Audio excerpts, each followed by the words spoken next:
Welcome back to WagerTalk.com. This is our continuing series of handicapping tips from myself and the guys. I'm joined in studio today with Preston Sports Cheetah and Bryan Leonard, and we're going to talk about NBA late season betting. You know, you get to those final couple weeks of the season. It's been a long season for the NBA teams. This particular year, we got, the situation with Golden State, chasing history, and I ask you guys real quick, because I have an opinion. I want to see what you guys think. Do you think chasing history for Golden State hurts or helps them, or doesn't matter? I think it helps them. So I think we've seen to this point that they've been extremely mentally tough all year. They've been pretty healthy until recently with Iguodala and Bogut now out, and that's kind of where I think they've struggled. Isn't because they're chasing history, more so that they're just not as deep and they're missing two of their probably four best players, at least two of their best defenders.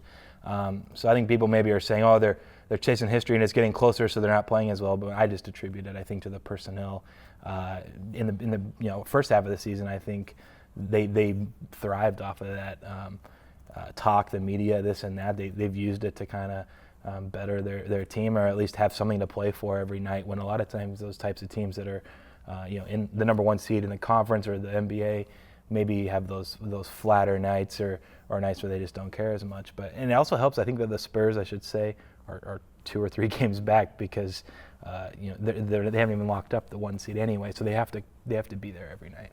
I think the deeper you go in the playoffs, the more it's going to hurt them because the other teams are resting a lot of players.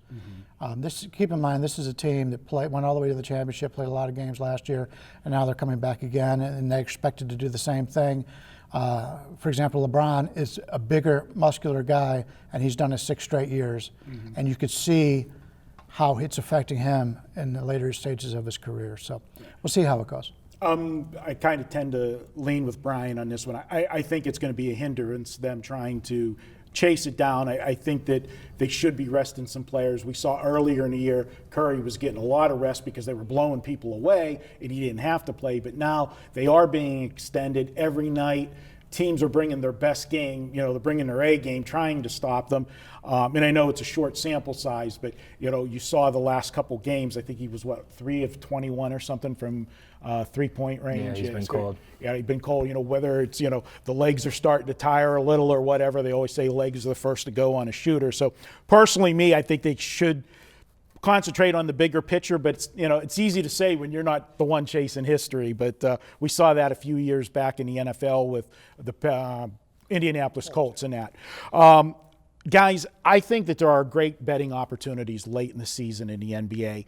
One of the things in talking about rest is that what you got to make yourself aware of. Everybody looks at, playoffs, teams needing to win. We all know about must-win situations. Generally, they're not good investments if you're going to back those teams because Vegas knows that it's a must-win. The public knows it's a must-win, and you're going to pay a tariff for it. And we always say we're looking for value, and value is always going to be the other way. But one of the other things that I like to look at is be conscious of where the teams are in the playoffs, that they're already got a playoff spot locked up. Can they better where they're at?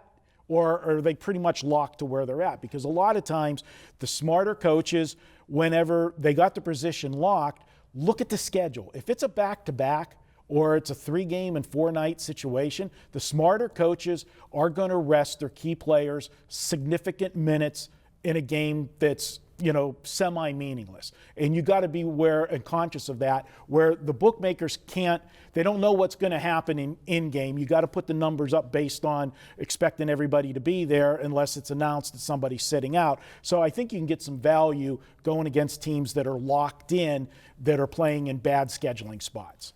One of the things I look at late in the season is the motivation is totally different for some of these teams. We talk about this during football. Near the end of the season, if you get 2 teams that aren't going to be going to the playoffs, they're going to be padding their records, running up and down. They're not going to get credit for defense. So if a guy's averaging so many points and he's going to be a free agent, he's going to be out there trying to score as many points as possible. Both teams doing that. Very similar to what we look at in the NFL. Yeah, for me personally, it's tough to bet the NBA late in the year. I am very, very selective. For example, I have a play today, coincidentally.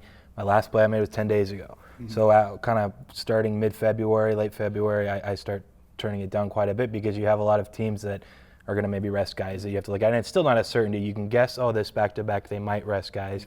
But then you play the other side, and then they don't rest them, and then you don't really like the play anymore. You have teams that are tanking sometimes. Like my Los Angeles Lakers last night were supposed to lose, and they didn't. But other nights they'll lose by 20 or 30. So for me, it's tough to really gauge what you're going to get from every team. The games that I will look at are games that are both playoff teams, both fighting for position in the standings or the seeding in their conference. And so that's something where I think I can get what I expect from each team as far as their best, and you're not going to get too many players that are rested or pulled last minute or whatnot. So for me personally, you do have to look at all these little variables in the late season NBA because it is tough. I've gotten, numbers at this point are essentially dead on as far as the odds makers go, maybe a little bit of value here and there and some totals. But essentially, you just have to look for the situational spots and make sure that you're taking everything into account. Yeah.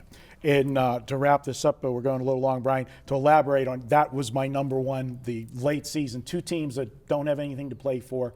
If I'm looking at a total, I'm only looking one way and I'm looking over. And my advice, if you're doing that, grab it on the overnight lines or first thing in the morning, because we have seen over the last couple of years, as we've talked about this and other people start to, dial into that concept, we're seeing totals late in the season on these meaningless games. They're moving 2 and 3 points late in the season. Grab them early. And sometimes they're going to move enough that you might even want to, take some of it back the other way later in the day, because there are 3 and 4 point middles there. But definitely you want to look at the overs late in the season with two teams that have nothing to play for. Hey guys, if you're new to Wager Talk, we're going to give you a $50 signing bonus. After you spend $12 or more your first purchase, just email support, send them your username. We'll put $50 into your account for you to spend any way you like. We'll have it in your account within 24 hours after you email us. That's our way of thanking you for joining Wager Talk. We'll be back with more videos here at WagerTalk.com.